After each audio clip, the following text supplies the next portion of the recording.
بسم اللہ الرحمن الرحیم۔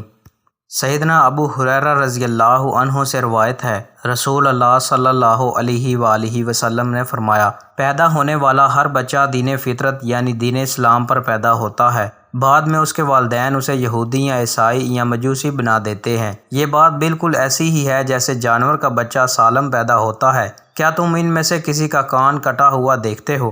اگر اس بات کی تصدیق چاہتے ہو تو یہ آیت پڑھ لو۔ ترجمہ: اللہ تعالیٰ کی فطرت کو یعنی اس دین کو اختیار کرو جس پر اس نے لوگوں کو پیدا کیا ہے۔ کسی کو اللہ تعالیٰ کی تخلیق میں تبدیلی کا حق حاصل نہیں ہے۔ سیدنا انس بن مالک رضی اللہ عنہ سے روایت ہے، رسول اللہ صلی اللہ علیہ وآلہ وسلم نے فرمایا، 4 آدمیوں کو جہنم سے نکال کر اللہ تعالیٰ کے سامنے پیش کیا جائے گا۔ اللہ تعالیٰ پھر ان کو جہنم کی طرف واپس لے جانے کا حکم دے گا۔ ان میں سے ایک آدمی اللہ تعالیٰ کی طرف متوجہ ہو کر عرض کرے گا، اے میرے رب، مجھے تو امید تھی کہ جب تو مجھے جہنم سے نکال دے گا تو دوبارہ اس میں نہیں لٹائے گا۔ اللہ تعالیٰ فرمائے گا، ٹھیک ہے، ہم تجھے دوبارہ اس میں نہیں بھیجتے۔ دوستو، مزید اچھی ویڈیوز کے لیے چینل کو سبسکرائب لازمی کریں۔ بہت شکریہ۔